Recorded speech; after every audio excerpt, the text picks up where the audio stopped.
Have you ever wondered what it takes to race the Enduro World Series as an elite athlete? In 2020, Bikerumor's Jessie-May Morgan is finding out the hard way, going from weekend warrior to racing on the world stage, rubbing shoulders with the fastest female mountain bikers on the planet. Coming from a non-elite background, Jessie doesn't yet know the level of mind, body and bike preparation required to compete on the world stage.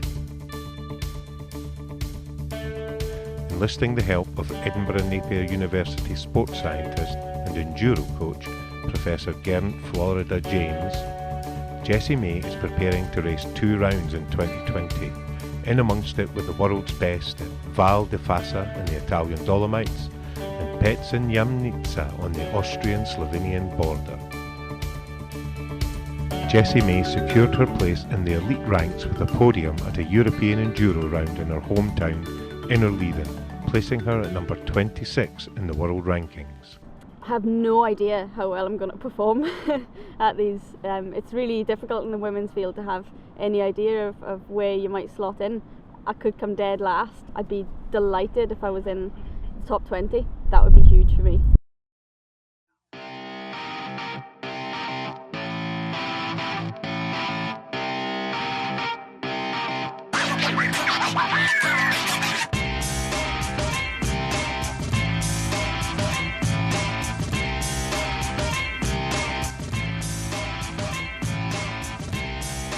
The Tweed Valley in Scotland, a former EWS race venue, is arguably the best winter training ground the UK has to offer.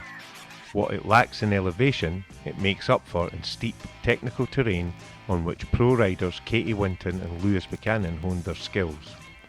Riding here is tough. Even the most accomplished riders are challenged in the highly technical conditions that only a British winter can bring.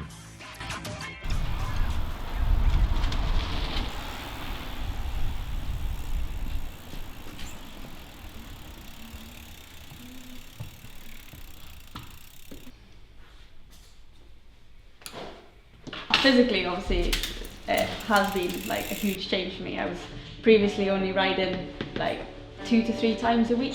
Now I'm obviously up to 6 days a week outside on the bike. It's fine once you're out there. So getting out the door in this weather is really tough. I've been using adrenaline uplift as part of my training. Just getting that time on the descents dedicated to dialing the bike in, like that's been super helpful for me. I've played around with different tyres, pressures, rim widths and suspension settings to find what feels most predictable and stable. Training in a typical week, I'll do 2 high intensity sessions, pretty spread out from one another, so I'll do like one on a Wednesday and one on a Saturday for example. And when I say high intensity, these are like interval sessions, so I'm going up to almost max heart rate, so up to around 195 beats per minute. This morning I'm heading out to do some flat reps at Glenvenna. I'm doing 3 sort of 5-minute efforts. It's usually an absolute sufferfest. Not really looking forward to it, but I always feel amazing once I've done this session. And the key with this session is consistency, so I'm looking to get that 3rd rep almost as fast as the 1st rep.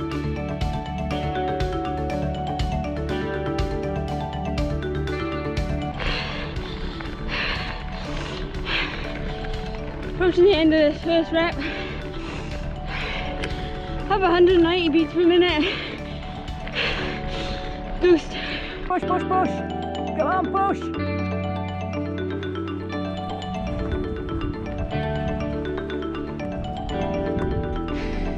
Oh god.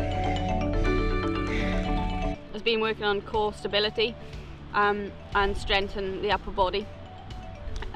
That's to deal with like the amount of vibrations that you experience when you're going down a track. So I've been doing like a crazy amount of press ups. I've been doing lots of narrow ones, normal ones and really wide ones just to keep it varied. I find the really narrow ones very hard. In the beginning it's really hard to do even one of those press ups with true form, but now I can get up to like 5 before I have to stop and take a rest. I've also just recently started using a tool called the Descent Master. It's a body weight training tool, and you get into a plank position and you do your press-ups on that, and what it does is it adds a wee bit of instability, so that when you're doing your press-ups it's kind of simulating that kind of level of instability that you've got on the bike.